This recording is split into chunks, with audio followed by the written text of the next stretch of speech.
Hello students, it's Samrada ma'am here. Welcome to my YouTube channel Made Concept Easy. आज के video lecture में psychological disorder का last topic explain करने जा रही हूँ, जिसका नाम है substance related and addictive disorder. देखो, पूरा चैप्टर मैंने डिटेल में एक्सप्लेन किया है, उसका लिंक मैं डिस्क्रिप्शन बॉक्स में दे दूंगी ताकि आप ये पूरा चैप्टर अच्छे से स्टडी कर पाए। देखो, एडिक्टिव बिहेवियर में दो चीजें आती हैं। पहली चीज है excessive intake of high calorie food. इसमें क्या होता है कि person high calorie food consume करना शुरू कर देता है। वो कैलोरीज तो बहुत हाई कंज्यूम कर रहा है, लेकिन उन कैलोरीज को बर्न नहीं करता, तो उसका रिजल्ट क्या होता है, वो ओबीस हो जाता है, ओबेसिटी डेवलप हो जाती है। तो ये भी एक एडिक्टिव डिसऑर्डर का रूप है। दूसरा है सब्सटेंस अब्यूज। देखो, सब्सटेंस अब्यूज में जो सब्सटेंसेस होते हैं, जैसे अल्कोहल है, कोकेन है, हेरोइन है, चरस, गांजा, अफीम, इस तरह के सब्सटेंसेस को पहले पर्सन यूज करता है। पहले वो एक स्मॉल क्वांटिटी में उनको यूज करता है और बाद में जब उनकी लिमिट बढ़ा देता है, वो एक्सेसिव यूजिंग शुरू कर देता है, तो वो अब्यूज बन जाते हैं। तो हम सब्सटेंस अब्यूज किसे कहेंगे? Excessive limit of consuming such type of substances. देखो, ये एक सीवियर प्रॉब्लम बन गई है जो आज हमारी सोसाइटी फेस कर रही है। आजकल क्या है, ज्यादातर बच्चे ड्रग एडिक्ट्स बन रहे हैं। छोटी छोटी उम्र में बच्चे इस लाइन में बहुत जल्दी अट्रैक्ट हो रहे हैं। ये एक डेंजरस सिचुएशन है जो सोसाइटी के लिए प्रॉब्लम क्रिएट कर रही है।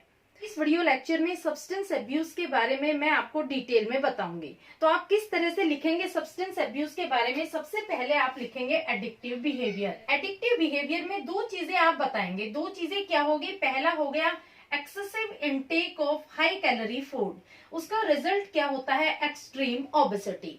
और दूसरा क्या है? Substance abuse. सब्सटेंस अब्यूज में क्या आ जाएगा? Excessive use of alcohol, cocaine, heroin, opioids.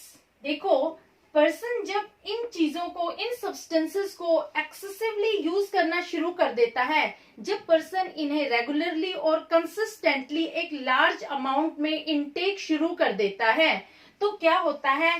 Person की थिंकिंग, उसकी फीलिंग और बिहेवियर ऑल्टर हो जाते हैं। उसकी डेली रूटीन फंक्शनिंग हैम्पर हो जाती है। इसका इफेक्ट उसके सोशल और ऑक्यूपेशनल फंक्शनिंग पर पड़ता है। तो देखो, कुछ फ्रिक्वेंटली सब्सटेंस यूज डिसऑर्डर्स हैं जो मैं आज आपको एक्सप्लेन कर रही हूँ। 3 टाइप के डिसऑर्डर मैं आपको एक्सप्लेन करूंगी। पहला है अल्कोहल, दूसरा है हेरोइन और तीसरा है कोकेन। तो सबसे पहले मैं एक्सप्लेन कर रही हूँ अल्कोहल। देखो, अल्कोहल में क्या होता है कि person drink large amount regularly and rely on it to face difficult situation. देखो, इसमें क्या होता है कि person regularly consistently large amount में अल्कोहल कंज्यूम करना शुरू कर देता है। उसका क्या विश्वास होता है कि अगर वो रोजाना डेली शराब पिएगा तो वो डिफिकल्ट से डिफिकल्ट सिचुएशन को इजीली फेस कर पाएगा। दूसरा पॉइंट आता है interfere social behaviour and ability to think. देखो, वो क्या सोचता है कि अगर वो डेली शराब पी रहा है तो वो डिफिकल्ट से डिफिकल्ट सिचुएशन फेस कर रहा है, लेकिन होता इसके अपोजिट है।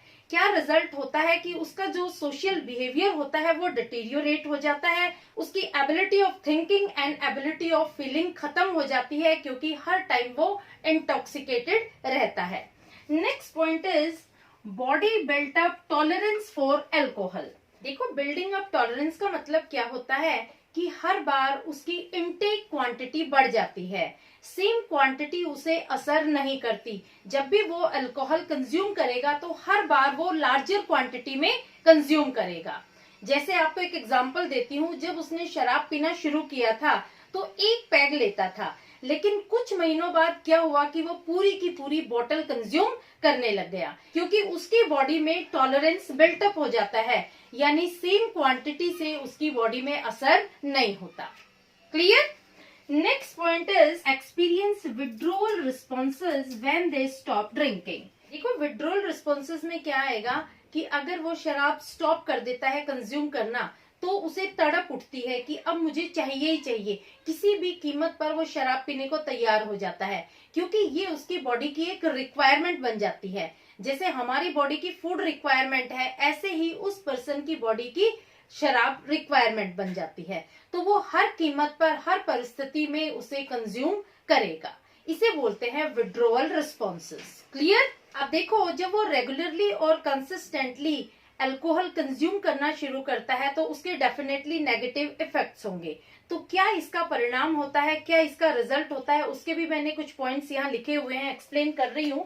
पहला पॉइंट आता है destroy millions of families, social relationship and careers। देखो, शराब पीने से आज तक किसी का भला नहीं हुआ है। इसका परिणाम क्या होता है कि परिवार टूट जाते हैं, सोशल रिलेशनशिप्स डिस्टर्ब हो जाते हैं, जो सामाजिक व्यवहार उसका होता है वो दूसरों के साथ बिगड़ जाता है। वो जा रहा है, किसी को भी गाली दे देगा, किसी को कोई भी ऐसी बात बोल देगा जो उसके सोशल रिलेशनशिप खराब हो जाएंगे।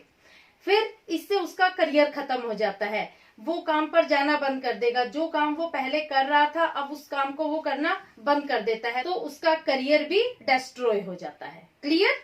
Next point is road accident due to intoxicated drivers. देखो, हम रोजाना देखते हैं रोड पर कितने सारे एक्सीडेंट्स टेक प्लेस करते हैं। ये क्यों होते हैं? Because of intoxicated drivers. Drivers शराब पीकर गाड़ी चलाते हैं, होश में नहीं रहते हैं, उनका गाड़ी पर कंट्रोल नहीं होता, और जो आदमी बेचारा बिल्कुल सीधा साधा ड्राइव करके जा रहा है वो उसके साथ एक्सीडेंट कर देते हैं। तो इसका परिणाम ना सिर्फ इंटॉक्सिकेटेड ड्राइवर्स भुगतते हैं, बल्कि वो लोग भी भुगतते हैं जो फॉल्टी नहीं होते, जो ड्रिंक नहीं करते। Clear? Next point is serious effect on children. देखो, बच्चों में फोबिया, डिप्रेशन और एंजाइटी, इस तरह का डर डेवलप हो जाता है। जिनके फादर ड्रंकर्ड होते हैं उनके बच्चे यूजुअली डिप्रेशन या एंजाइटी के शिकार होते हैं। उन बच्चों में एक फोबिया डेवलप हो जाता है, वो अपने फादर से डरने लग जाते हैं। सपोज किसी दिन उसके फादर बिना ड्रिंक किए आते हैं तो भी वो बच्चा डर के मारे अपने फादर के पास नहीं जाएगा, क्योंकि उनके दिमाग में एक ऐसी इमेज बन गई है अपने फादर के लिए कि ये तो एक बहुत बड़ा ड्रंकर्ड है। तो वो डरने लग जाते हैं अपने फादर से और उनके पास वो जाते नहीं हैं। इसलिए वो बच्चे यूजुअली डिप्रेशन और एंजाइटी के शिकार हो जाते हैं। Clear? Next point is damage physical health. देखो, ना इसका असर सोसाइटी और फैमिली पर पड़ता है, बल्कि खुद की हेल्थ पर भी नेगेटिव इफेक्ट पड़ता है। खुद की हेल्थ खराब होती है। इसमें क्या होता है, पर्सन का लीवर खराब हो जाता है, उसके लंग्स खराब हो जाते हैं, और कई केसेस में तो पर्सन की डेथ भी हो जाती है। तो इसके जो रिजल्ट होते हैं वो सारे नेगेटिव ही रिजल्ट होते हैं, कभी भी ड्रिंकिंग का कोई पॉजिटिव रिजल्ट नहीं होता। Clear? Next disorder is heroin. इसमें क्या होता है कि पर्सन अगर एक बार हीरोइन लेना शुरू कर देता है तो उसको ऐसी तड़प उठती है कि वो दोबारा उसका कंजम्पशन जरूर करेगा। तो इसमें आप किस तरह के पॉइंट्स लिखेंगे? पहले, interfere social and occupational functioning. देखो, जो लोग हीरोइन इनटेक करते हैं उनके सोशल और ऑक्यूपेशनल फंक्शनिंग डिटीरियोरेट हो जाती है, हैम्पर हो जाती है, क्योंकि जो 24 घंटे नशे में रहते हैं उनका ना सोसाइटी में कोई रिस्पेक्ट होता है, ना फैमिली में कोई रिस्पेक्ट होता है, ना उनका ऑक्यूपेशन के प्लेसेस पर कोई रिस्पेक्ट होता है। तो उनके सारे रिलेशनशिप्स डिटीरियोरेट हो जाते हैं। इसलिए हीरोइन इंटरफियर करती है to develop social and occupational functioning में। दूसरा पॉइंट आ जाता है building up a tolerance for it. देखो, इसमें क्या होता है कि उनकी बॉडी में टॉलरेंस बिल्टअप हो जाता है। कैसे? हर बार उनको एक नई डोज का लेवल चाहिए होता है, यानी हर बार उनको इंक्रीज क्वांटिटी की रिक्वायरमेंट होती है जब वो हेरोइन इनटेक करते हैं। हर टाइम उनको लार्ज क्वांटिटी की रिक्वायरमेंट महसूस होती है, क्योंकि सेम क्वांटिटी से उनको सेटिस्फेक्शन नहीं होता। यानी जब भी वो हेरोइन का इनटेक करेंगे तो हर बार उनकी क्वांटिटी में इंक्रीज होगा, कभी भी डिक्रीज नहीं होता। उनको इस चीज की तड़प बढ़ती ही जाती है, कभी कम नहीं होती। और जो सेम क्वांटिटी लेते हैं उससे उनको सेटिस्फेक्शन नहीं होता, हर बार उनको ज्यादा क्वांटिटी चाहिए। जैसे फॉर एग्जांपल, जब पर्सन ने हेरोइन कंज्यूम करनी शुरू की थी तो वो एक चुटकी भर लेता था, लेकिन कुछ महीनों बाद उसके हालात ऐसे हो गए कि अब वो एक स्पून भर के लेता है। यानी जब वो कंजम्पशन करेगा, हर कंजम्पशन में उसकी क्वांटिटी इंक्रीज्ड होगी। इसे बोलते हैं building up a tolerance. Clear?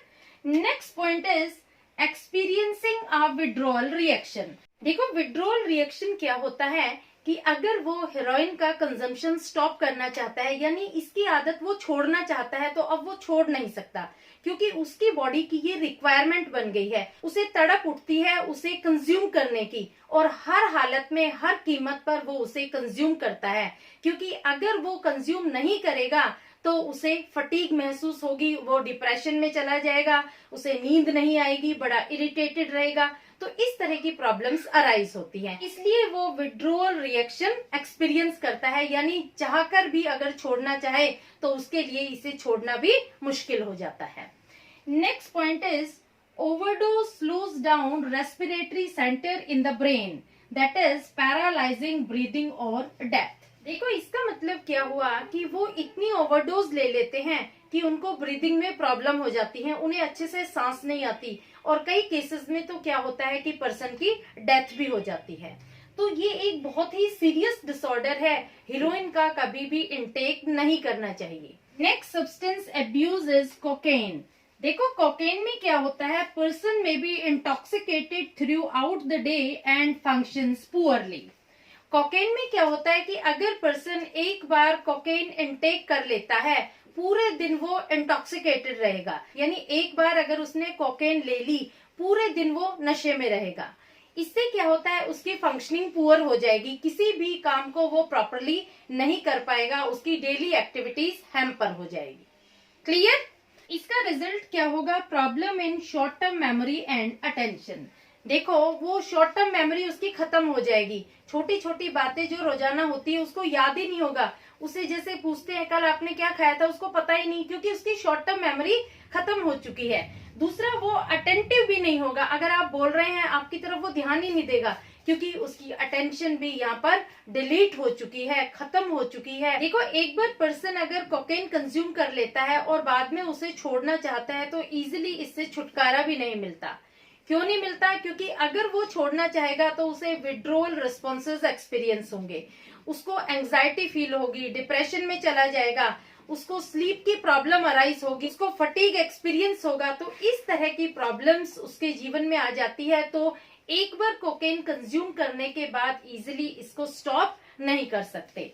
तो क्या लिखेंगे, at stopping feeling of depression, anxiety, fatigue and sleep problems. तो देखो, ये सारे सब्सटेंस एब्यूज मैंने आपको डिटेल में एक्सप्लेन किए हैं, होपफुली आपको क्लियर हो गए होंगे। 3 सब्सटेंस एब्यूज मैंने बताए हैं, alcohol, heroin and cocaine. Clear? पूरा टॉपिक मैंने डिटेल में एक्सप्लेन किया है। फिर भी किसी टॉपिक में किसी तरह की कोई प्रॉब्लम हो तो feel free to comment in comment box. आज ये चैप्टर आपका पूरा कंप्लीट हो गया है। Please like it, subscribe it and share it to your friends. Okay, thank you.